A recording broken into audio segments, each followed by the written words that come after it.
Peringatan, jika mau nonton video durasi panjang, segera tutup video ini dan pindah ke versi recap per 5 atau per 10 chapter.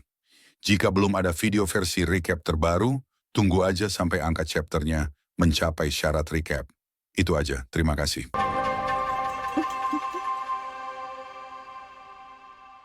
Halo semuanya, selamat datang di channel Error. Kali ini, gue akan menceritakan lanjutan dari komik Freezing the World, I Built a Doomsday Safe House, Chapter 544.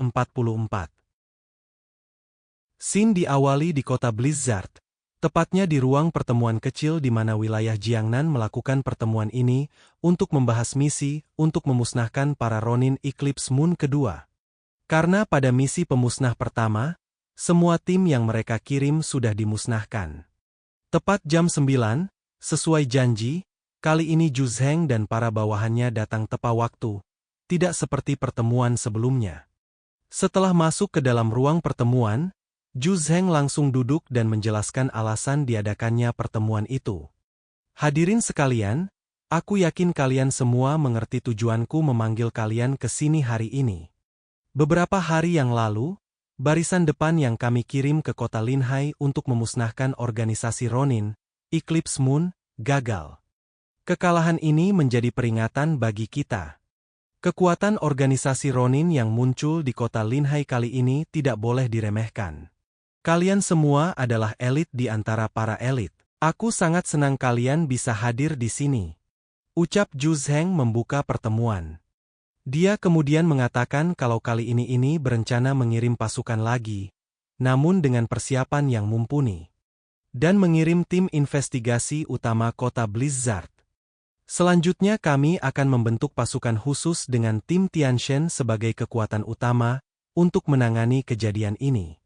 Ucap Zhu Zheng sambil memperkenalkan Deng Shentong dan timnya yang akan ikut berpartisipasi dalam misi kali ini. Siap, ucap Deng Shentong memberi hormat seperti prajurit yang patuh terhadap perintah atasnya. Tim Black Robe baru saja menyelesaikan misi di kota Tianhai dan saat ini sedang dalam kondisi istirahat dan pemulihan. Jadi mereka tidak akan berpartisipasi untuk sementara waktu. Namun, sebagai seorang veteran, Bailey Changqing bisa memberikan dukungan taktis dalam operasi ini.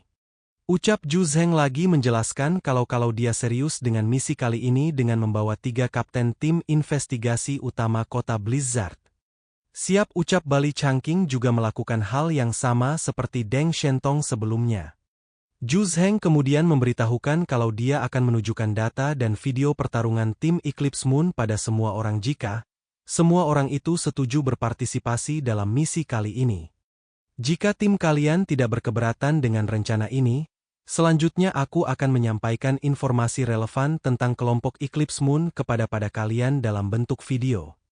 Ucap Zhu Zheng sebelum memerintahkan Yanti membuka video pertarungan 10 tim sebelumnya dengan kelompok Eclipse Moon. Singkat cerita semua orang pun melihat video pertarungan 10 tim dengan kelompok Eclipse Moon yang ditampilkan Yanti ke monitor ruangan pertemuan. Zhang Yi yang masih meragukan kalau kelompoknya Eclipse Moon bisa mengalahkan 10 tim sebelumnya dalam 1 jam, sangat menantikan rekaman pertarungan mereka. Tidak mudah bagi kelompok Ronin ini untuk bisa menahan kelompok mutan sebelumnya dengan sempurna. Pikir Zhang Yi setelah melihat video pertama yang ditampilkan. Singkat cerita semua orang sudah selesai menonton video pertarungan kelompok Eclipse Moon setelah menghabiskan waktu 3 jam lebih. Selesai dengan itu Yanti kemudian memberitahukan informasi spesifik individu dari anggota kelompok Eclipse Moon yang sudah diperbaharui dari data pertarungan sebelumnya. Selain informasi yang dikumpulkan di tempat kejadian, markas besar kami juga telah mengumpulkan informasi tentang kelompok Eclipse Moon melalui berbagai saluran intelijen. Silakan lihat, ucap Yanti sambil menunjukkan folder berisi data tentang anggota kelompok Eclipse Moon. Meskipun penyuntingan video pertempuran dapat dengan jelas memperlihatkan kekuatan tempur kelompok mereka, tapi beberapa detail masih mudah diabaikan. Akan lebih baik jika aku bisa menontonnya beberapa kali lagi. Pikir Zhang Yi yang panroan, dan merasa tidak puas hanya 1x melihat video pertarungan kelompok Eclipse Moon.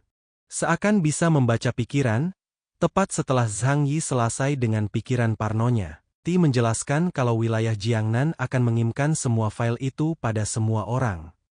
Saya juga akan mengirimkan semua rekaman video kepada Anda semua nanti. Ucap Yanti menjelaskan pada semua orang. Zhang Yi yang mendengar itu merasa senang karena apa yang dia harapkan menjadi nyata. Syukurlah, salinan terpisah akan dikirimkan. Aku akan membacanya dan melihatnya beberapa kali untuk mempelajari karakteristik bertarung orang-orang tersebut. Pikir Zhang Yi sambil tersenyum setelah mendengar penjelasan Yanti. Setelah itu Yanti menjelaskan lagi tentang informasi kelompok Eclipse Moon yang sudah diperbaharui lengkap dengan latar belakang kelompok itu sebelumnya. Ada 13 orang dalam kelompok Eclipse. Sebelum kiamat, mereka hanyalah berbagai profesional di masyarakat, bukan pasukan tempur profesional. Jinguji Seiichiro adalah pemimpin organisasi mereka. Mereka adalah organisasi Algojo yang ditakuti di daerah setempat. Tujuan mereka bukanlah untuk bertahan hidup, melainkan untuk membunuh. Alasannya adalah karena merekalah kelompok pertama menyadari mutan di atas tingkat delta bisa menyerap inti kekuatan orang lain untuk melengkapi evolusi mereka sendiri. Kelompok orang ini dikepung dan diusir dari negara Neon oleh organisasi pengelola Kanto saat ini, yaitu Izumo. Tapi ada informasi yang mengatakan kalau mereka adalah penganut setia Japan Landing Faction. Ucap Yanti menjelaskan dengan wajah serius sambil membenarkan kacamatanya. Mirip seperti scene di film Conan. Apa itu Landing Faction? Ucap Zhang Yi bertanya setelah mengacungkan tangannya. Karena ini pertama kalinya dia mendengar kata itu. Yanti kemudian menjelaskan panjang lebar tentang apa itu Landing Faction dan kaitannya dengan kelompok Eclipse Moon. Landing Faction adalah ideologi ekstremis yang ada di negara Neon. Mereka sangat yakin kalau negara Neon akan tenggelam dan negara Neon hanya bisa bertahan hidup di lempeng benua, sehingga seberang laut menjadi habitat baru yang ideal bagi mereka. Tidak mungkin. Jika kita ingin mendarat, akan lebih mudah untuk mendarat dari Silla atau Baekje. Lagi pula, tempat kecil itu mungkin tidak memiliki kekuatan yang kuat untuk mempertahankannya, bukan? Ucap salah seorang yang berpartisipasi di pertemuan itu. Anda benar. Jika itu adalah Landing Faction sebelumnya, mereka memang akan memulai dari Silla dan Baekje terlebih dahulu, lalu berkomplot melawan wilayah Cina, tetapi sekarang adalah zaman es. Mereka khawatir setelah es mencair, negara Neon akan langsung tenggelam oleh gelombang air laut. Sebelumnya, pemimpin organisasi Eclipse Moon mengirimi kami sebuah video yang meminta kami untuk memberi mereka sebidang tanah di Central Plains. Ucap Yanti menjelaskan kalau inilah alasan kenapa kelompok Eclipse Moon datang ke negara Cina dan membuat keributan. Tempat setelah itu NPC-A yang mendengarkan penjelasan Yanti lalu memukul meja karena merasa sangat kesal pada kelompok Eclipse Moon dan sangat ingin membunuh mereka. Para pencuri terkutuk ini bahkan berani berkomplot melawan Central Plains. Mereka sama sekali tidak tahu bagaimana cara hidup dan mati. Kita harus membunuh mereka semua, dan biarkan para bajingan di pulau itu melihat apa yang terjadi saat mereka menyinggung kita. Ucap NPC-A itu dengan penuh amarah. Setelah itu Yanti kemudian menjelaskan lagi kalau dia akan menunjukkan data individu kelompok Eclipse Moon, namun dia tidak akan memberikan penjelasan satu persatu karena terlalu memakan waktu. Berikutnya, ada beberapa data yang kami himpun. Isinya cukup panjang jadi saya tidak akan membacanya. Harap baca dengan saksama. Ucap Yanti mempersilahkan semua orang membaca data kelompok Eclipse Moon. Monitor dalam ruangan itu kemudian menunjukkan detail informasi kelompok Eclipse Moon. Kurang lebih begini isinya. Seiichiro Jinguji, pria, 36 tahun, pengguna kemampuan peningkatan, kemampuan tidak diketahui, bertugas di pasukan bela diri maritim negara Neon dari tahun 2033 hingga 2037. Catatan, dia tidak terlihat beraksi selama pertempuran pertama, jadi tidak ada informasi akurat tentang kemampuannya. Mayumi Takeuchi, perempuan, 22 tahun, pewaris keluarga Takeuchi, gadis kuil kuno pemula, kemampuan tidak diketahui. Catatan, dia tidak terlihat beraksi selama pertempuran pertama, jadi tidak ada informasi akurat tentang kemampuannya. Daikokai Yanjin, laki-laki, 33 tahun, mantan pegulat sumo Jepang, pangkat Yokozuna, pengguna kemampuan tipe manusia binatang, nama kode kemampuan Tide Tiger, senjata, Dragon Flikat. Catatan, mutan jarak dekat yang sangat kuat. Dalam pertempuran pertama, ia sendirian memusnahkan tim alien Si Rongmeng Shucheng dan Ba Cheng Li Guoqiang. Sangat berbahaya. Feng Huangyuan, pria, 42 tahun, adalah seorang pedagang saham sebelum akhir dunia. Catatan, dia tidak terlihat dalam pertempuran pertama, jadi tidak ada informasi akurat tentang kemampuannya. Kurang lebih begitulah informasi tentang sebagian anggota kelompok Eclipse Moon, karena dari sononya segitu aja yang ditampilkan. Selesai dengan itu, Zhu Zheng kemudian meminta pendapat dan saran pada semua orang yang akan berpartisipasi. Dia juga mengatakan kalau semua orang bisa bertanya jika ada yang tidak mereka mengerti.